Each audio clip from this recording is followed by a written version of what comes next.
எங்களை பொறுத்தவரைக்கும் அதிமுக போர்க்களத்திற்கு தயாராகிவிட்டது.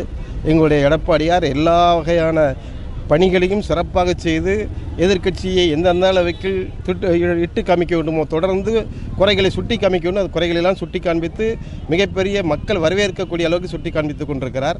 எங்கள் எடப்பாடியார் என்ன நிலை எடுத்தாலும் சரி, என்ன கூட்டணி எடுத்தாலும் சரி, மிக சரியானதாக 2026 தேர்தலில் அதிமுக தலைமையிலான கூட்டணியை மிகச்சிறப்பாக அமைப்பார்.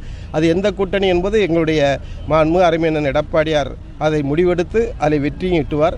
அந்த வகையில் சிறப்புக்குரிய அணியாக எல்லோரும் எதிர்பார்க்கிற அணியாக எங்களை பொறுத்த வரைக்கும் நாங்கள் அவரோடு பொதுச்செயலாளரோடு பேசி பார்க்கிற பொழுது அவர் இட்டிருக்கிற மிகப்பெரிய ராஜேந்திரமான திட்டங்களும் சரி, மக்களுடைய ஆதரவும் சரி, இன்றைக்கு திமுக எதிர்ப்புணர்வு தமிழகம் முழுவதும் பரவி கிடக்கிறது. எங்கு பார்த்தாலும் போராட்டங்கள், ஆசிரியர் போராட்டங்கள், பொதுமக்கள் போராட்டங்கள், நிவாரணப் பொருள் போராட்டங்கள், நிவாரணத் தொகை வேறுபாடு காரண போராட்டம், எல்லா வகையிலான மக்களும் இன்றைக்கு போராட தொடங்கி இருக்கிறார்கள். அந்த வகையில் இன்றைக்கு இந்த டங்ஸ்டன் பிரச்சனையை மத்திய அரசுக்கு எடுத்துச் செல்கிற வாய்ப்பை அதிமுக முன்னணியிலே நின்று எடுத்துச் சென்றிருக்கிறது. ஆகவே மத்திய அரசு இந்த வகையில் நிச்சயமாக அதில் வெற்றி கிடைக்கும் என்று நம்புகிறோம். நிச்சயமாக அது ரத்தாவதற்கு அதை எல்லா வகையிலும் மக்களுடைய தேவைகளை அறிந்து எங்கள் பொதுச் செயலாளர் முன்னாள் முதலமைச்சர் எடப்பாடியார் மிகச்சிறப்பாக செயல்பட்டுக் கொண்டார். இந்த சூழ்நிலையிலே யாரோட கூட்டில்லை என்பதை அடையாளம் காட்ட வேண்டிய அவசியம் எங்கள் பொதுச் செயலாளருக்கு இருக்கிறது, எங்களுக்கு இல்லை. ஏற்கனவே தேர்தல் ஆணையம் அறுதியிட்டு சொல்லிவிட்டது, உச்சநீதிமன்றமும் அறுதியிட்டு சொல்லிவிட்டது.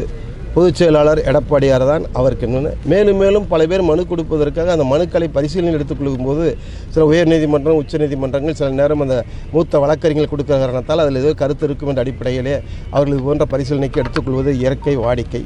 அது பதிவாளர் நிலையிலேயே அதெல்லாம் தள்ளுபடி செய்யப்பட வேண்டும் என்று சிறந்த வழக்கறிஞர்கள் எதிர்பார்க்கிறார்கள். ஏன்னா தொடர்ந்தோடு யார் வேணாலும் வழக்கு போடலான்னா அது எந்த வகையில் எந்த கட்சியும் ஒழுங்காக இருக்க முடியாது, எந்த கட்சியும் நினைக்க முடியாது. யார் வேணாலும் வழக்கு போடலாம், எல்லாத்தையும் அனுமதிக்கலாம். பட் உயர்நீதிமன்றமும் உச்சநீதிமன்றமும் இது போன்ற சில நிகழ்வுகள் நடக்கின்றன. ஆனால் அதிமுக பொறுத்த வரைக்கும் பொதுக்குழு மிகச்சிறப்பாக நடைபெற்று வெற்றிகரமான பொதுக்குழுவாக மாண்புமிகு எடப்பாடியார் 2026 முதலமைச்சர் வரக்கூடிய அத்துணை கருத்துக்களையும் மிக தெளிவாக சொல்லியிருக்கிறார்கள். ஆகவே இனி பொதுச் செயலாளர் என்ற பிறகு இரட்டை இலை சின்னத்துக்கோ விவாதத்திற்கு தேவையில்லாத வேலை. இது அதிமுக தேர்தல் பணி நோக்கி சென்று கொண்டிருக்கிறது. 2024 நாங்கள் அடித்தள பணிகளை, அடிப்படை வேலைகளை செய்ய ஆரம்பித்திருக்கிறோம்.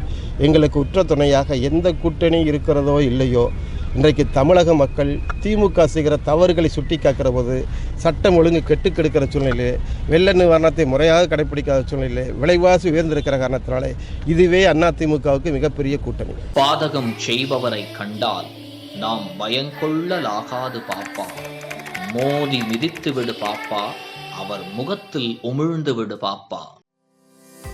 அண்மை செய்திகளை உடனுக்குடன் தெரிந்து கொள்ள இணைந்திருங்கள் இயம்நாடு தொலைக்காட்சியுடன்.